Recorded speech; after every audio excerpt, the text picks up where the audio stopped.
Good evening. Welcome to WSBI, your resource for success podcast program, where you get to meet inspiring women-owned businesses from across the country. And now, for your host, Kimberly McLemore.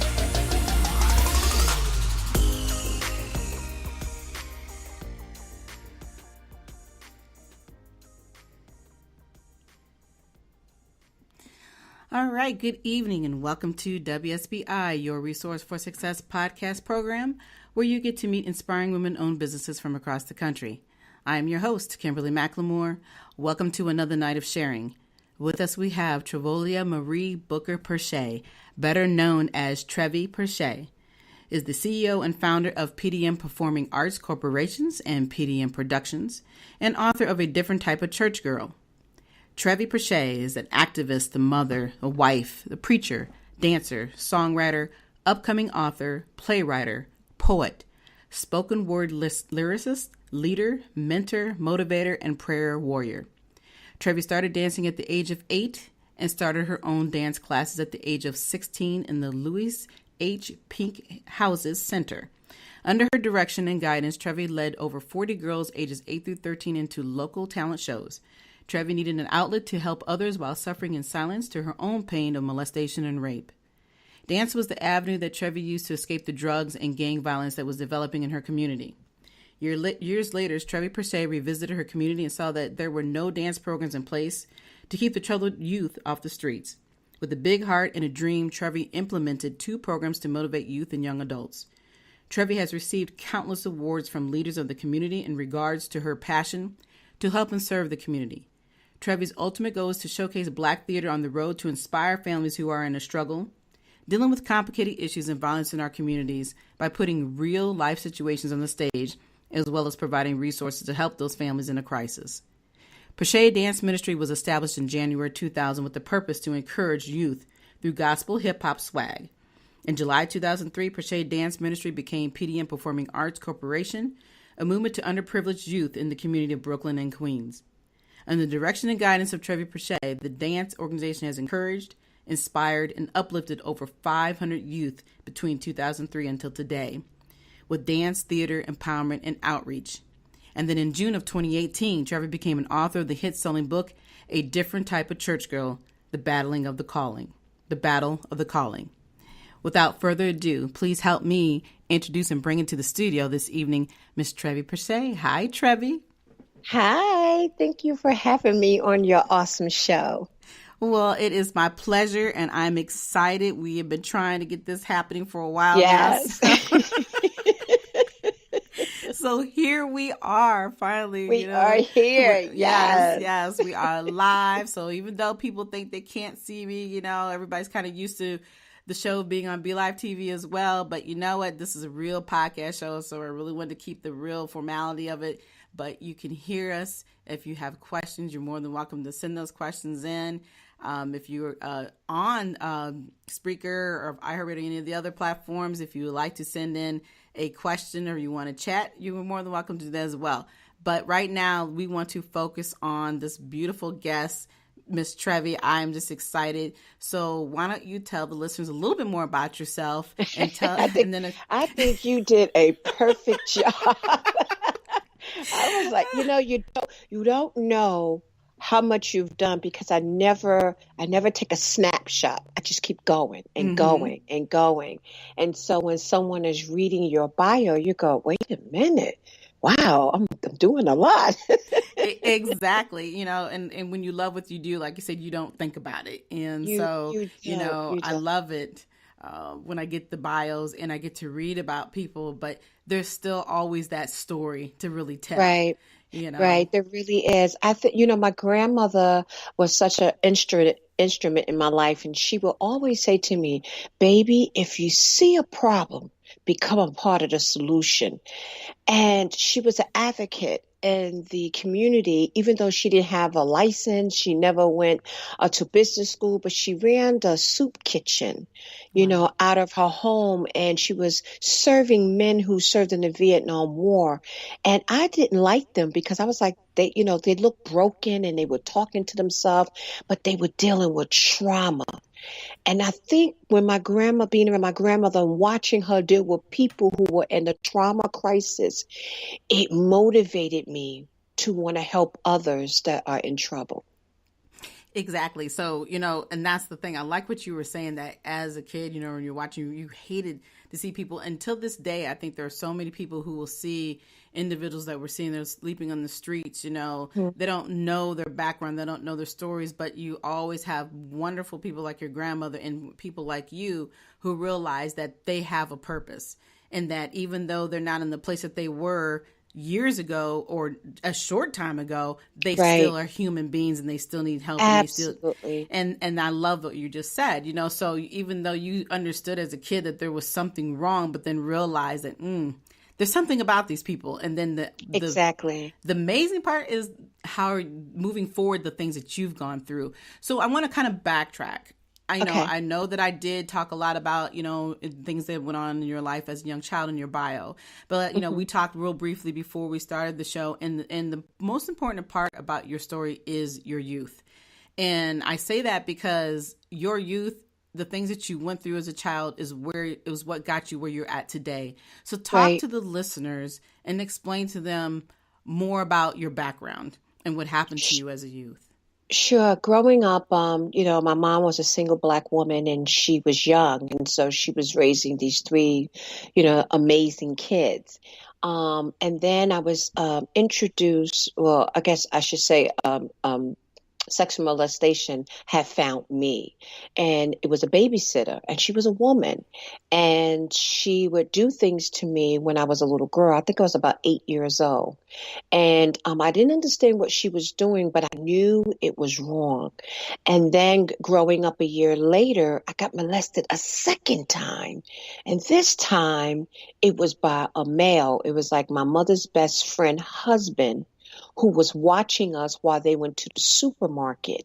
And he cornered me out. He kind of picked me out of all the 10 kids that was in the room. And he picked me out to sexually molest me. And it devastated and made me rebellious as a youth, and, going, because I couldn't tell. How do you tell your mother that someone's very important to her touched you? Mm-hmm.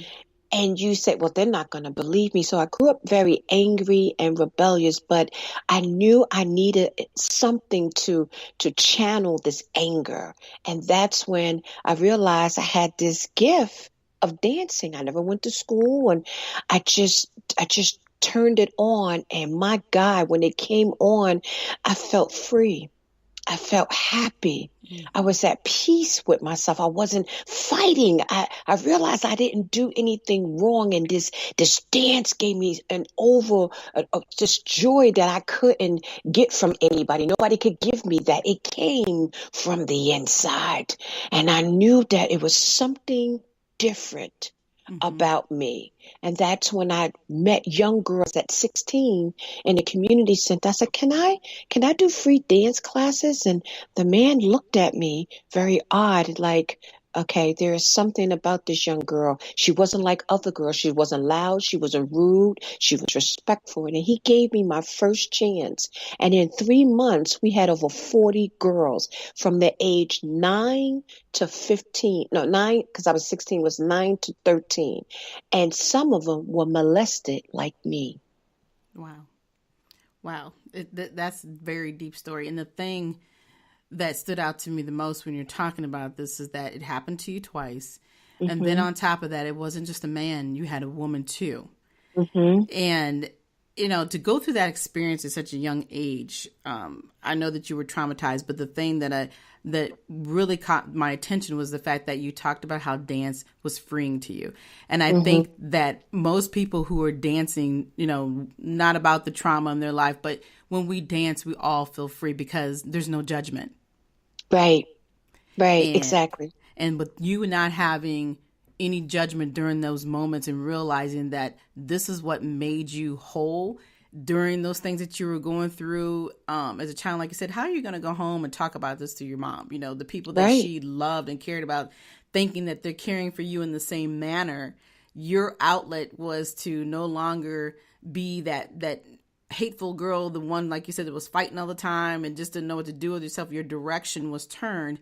And I know that all the heartbreak that you went through, God was giving you that direction. So when you went through and you asked about being a part of this organization and, dancing with these girls and realized there was so many others like you, that became an epiphany. Talk about that epiphany.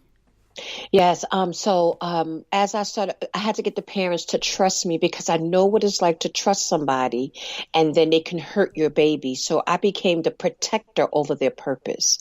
I became the one that would be the voice for them. And then I could tell by the way they were behaving, I did the same thing. I could tell how they were lashing out and everybody couldn't understand what was wrong with this individual. I saw me. And so I developed like a counseling forum where they opened up to me. I opened up to them first because I know they were protecting the person that molested them and they were afraid to tell. And so I made the executive decisions to share my story. And my God, they sat at my feet, tears running down their face, raising their hands and say, I was touched. I was stayed out in the shower.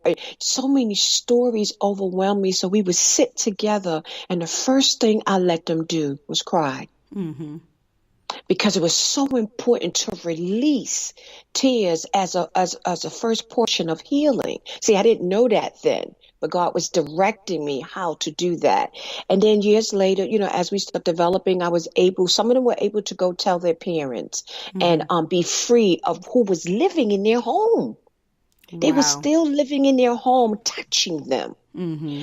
And finally, a lot of them got free, and I knew that was my calling. I knew I had to have a ministry or organization that was directly towards young women.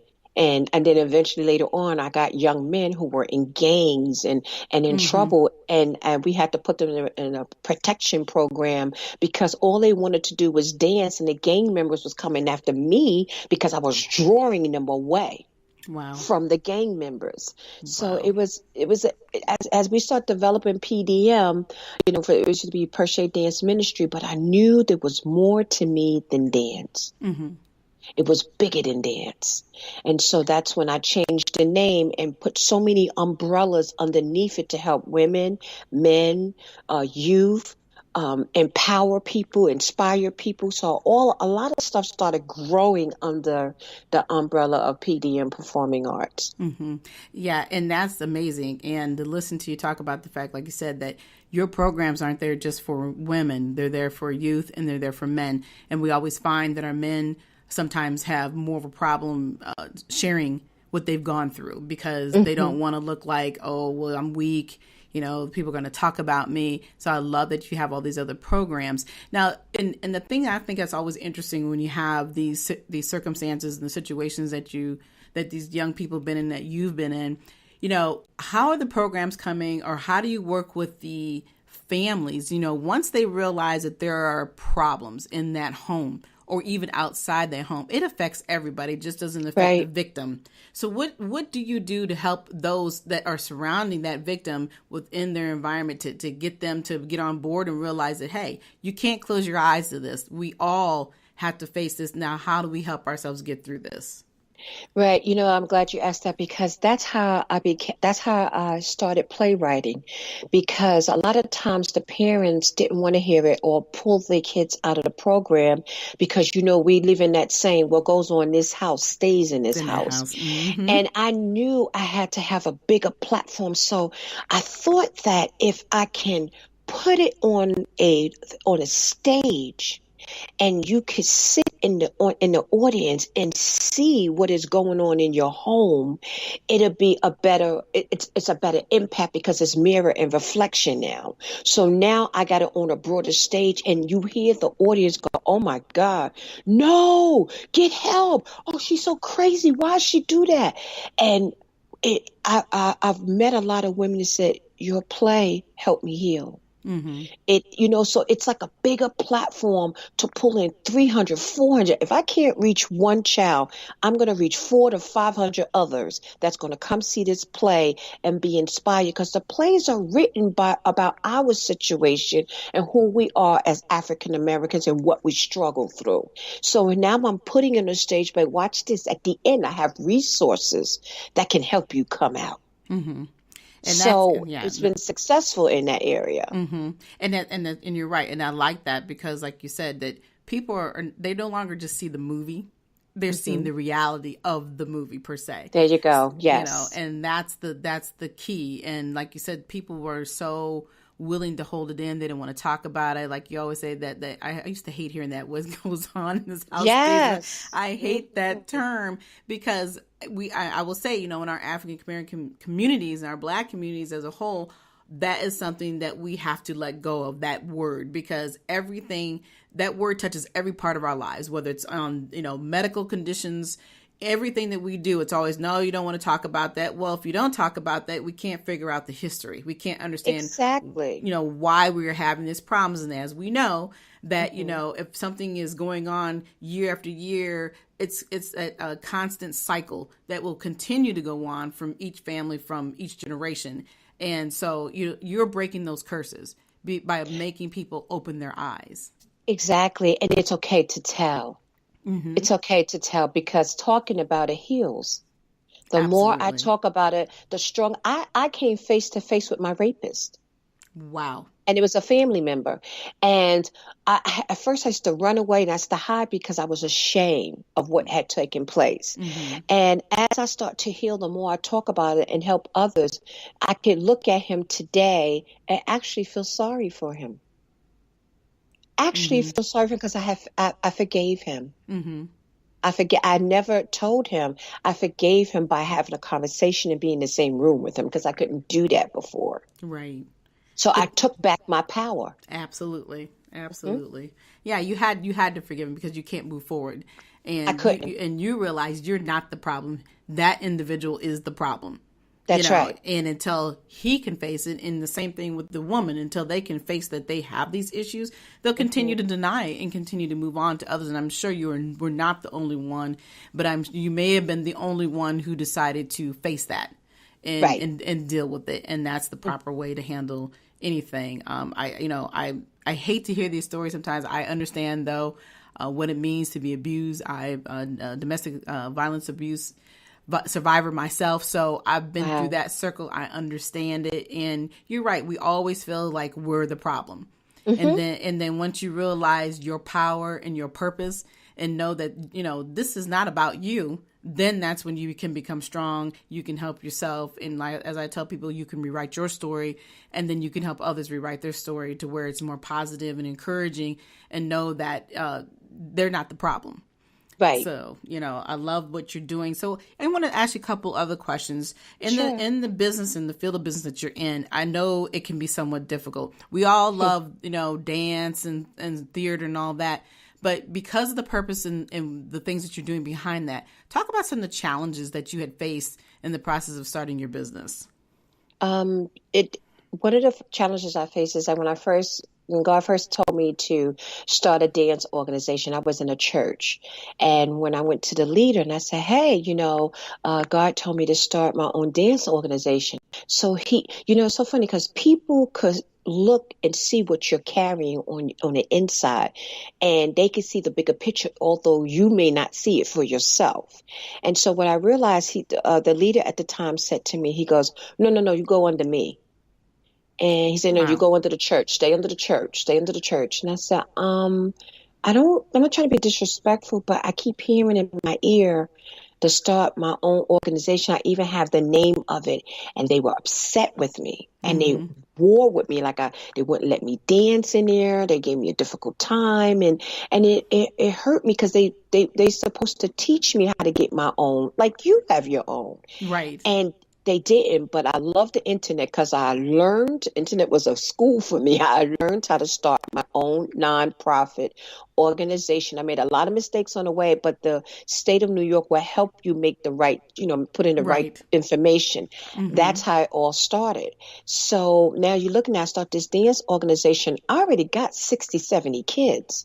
So now, kids are coming in with all types of issues, but they're coming out learning how to become leaders, to be effective leaders in the community, learning love, learning unity, learning respect, learning to call each other good morning, beautiful, learning how to embrace each other when they see each other in the morning. Because as Black youth, they have a lot of issues where embracing and celebrating one another is an issue. Mm-hmm. That's right. And so I was like, no, we don't tear down in here. We build up. Mm-hmm.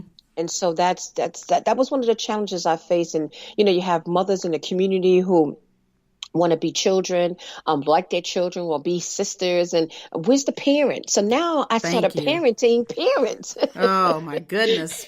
Preach on that one. Okay, we can talk about that subject all night long, because that is a huge problem in our society today. Everybody wants to be friends. And then that's where, they don't seem as parents to understand where to draw the line. And these kids don't know where to draw the line, because one minute you're telling me you want to be the parent, but the next minute you want to be my best friend. You can't have it both ways. It's about respecting and realizing that you are always going to have, as a child, even when you become an adult, there's always going to be an authority figure.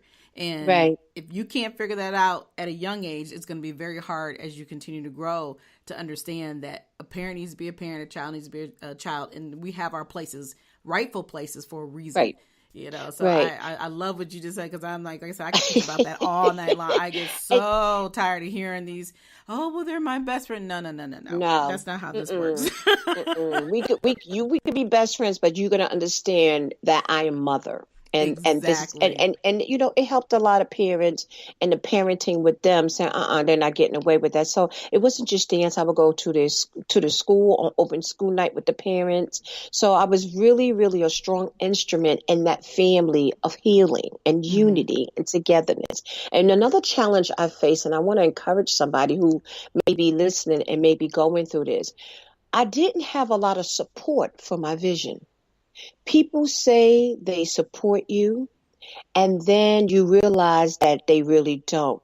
My advice to those that are listening is that as long as you invest in your investment, God will send somebody down, later on in life, but you got to first be your investor. Sometimes you can't look for people to invest in your vision because they're not seeing it the way it's given to you. And I have been so discouraged along the road when I'm doing something, developing something, either they steal your idea, beat you to it, or what they do is that they don't support. So you find where you did something, there's supposed to be 100 people and you got 4.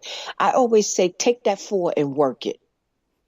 Work that 4. You know what I'm saying? Stop looking for the larger number and start looking for what comes to you, that who you're empowering. Exactly. And I would not stop birthing. I don't care who didn't support me. I didn't care who didn't give me. I'd spend everything out of my personal pocket, because I'm like, if the government and the state is not going to give me money, I'm still going to run my program.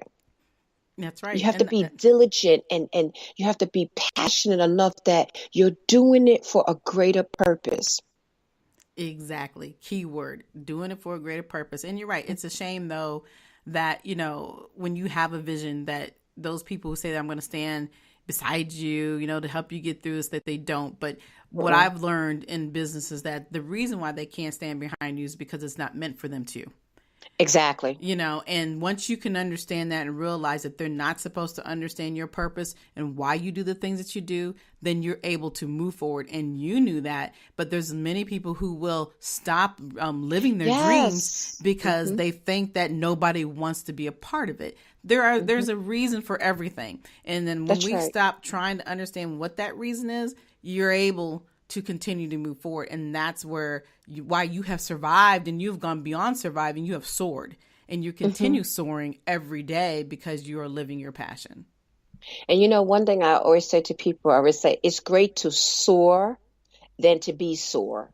because Ooh, you can't operate in bitterness and you can't operate in anger. At some point in time, you got to heal from that, and then so that you can soar, because you can't take off having weight. A plane know its maximum capacity, what makes them take off, and they know what luggage, what you know, what weight that will hold them down. So I always tell people, make sure that runway is clear, and make sure you're ready to take off, because you have to soar, not be sore. that's And right. when you're not being sore anymore, the creative ideas and and the juices get to run it, and you just birthing so many projects because nothing is weighing you down. There's no junk in your trunk, in other words. Exactly. And you're right, though. You're right. You can't, if you're running on off of anger, nothing gets Mhm. accomplished. And Oh we see no. that every single day. I mean, we're Hmm. seeing that.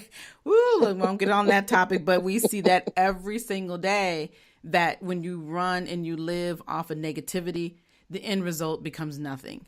Nothing. And so you're absolutely right. You better to be soaring in the right aspect versus being sore all the time. So Exactly. I got a couple more questions. I mean, time is Sure. running quickly, but I really would like to talk about your book, because I Yes. love the title, A Different Type of Church Girl, The Battle of the Calling. I Mhm. know that when I read some information about you previously, you had went through some very severe trauma, things that ended up putting you into the hospital. So talk Yeah. about that situation and how you got this book coming out of it. Sure. I was admitted into the hospital. Both my lungs collapsed. I didn't even know it. I didn't even know I was sick, but I knew something in my body was wrong because I'm very energized. And when I got to the hospital, all of a sudden I was burning up with fever.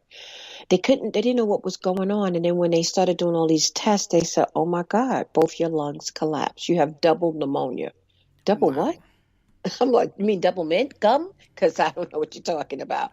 They admitted me. I was in the hospital for a whole month, and then I was in a nursing home for 1 week. They Hmm. told me that I would not be able to do activities, jog, dance, run, and then they told me to get on social as like SSI because I won't be able to work again. Wow. I had a the nurse visiting people come to my house and do exercise to get me to walk. I stayed downstairs for a month because I couldn't walk up the stairs. But something in me said it's not over. Hmm. I was like, I'm going to turn this pain into power. And I'm going to show them that I will not believe the report that they're telling me. I got too much work to do. I got a lot of people to reach. And you would not believe it. I started in the midst of healing. God was like, write this book. I'm like, right now I'm mad at you because you making me sick. Right. It's like, That's what you not trying to prove, fair. right? Right? I was like, why don't you go pick somebody that's selling drugs? Get them sick. Why I gotta be me? I'm gonna tell God what he gotta do. But Oh, the reality goodness. of it is that it's like I got this vision about this woman who was going through in the church, and the church was killing her purpose. It was taking her personal relationship from God and giving rules of what God wants.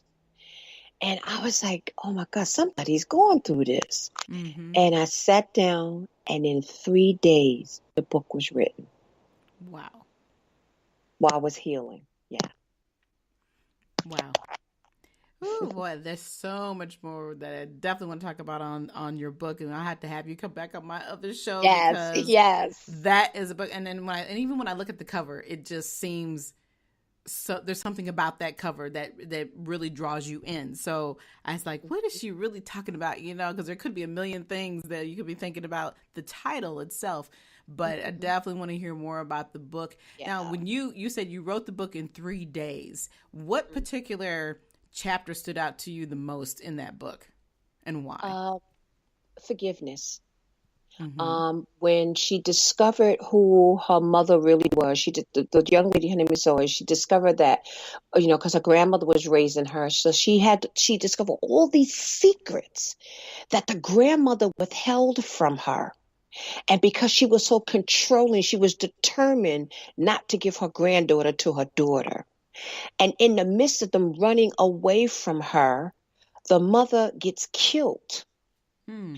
So then the grandfather is driving around looking for them because he knows there's something going on. Something's going on.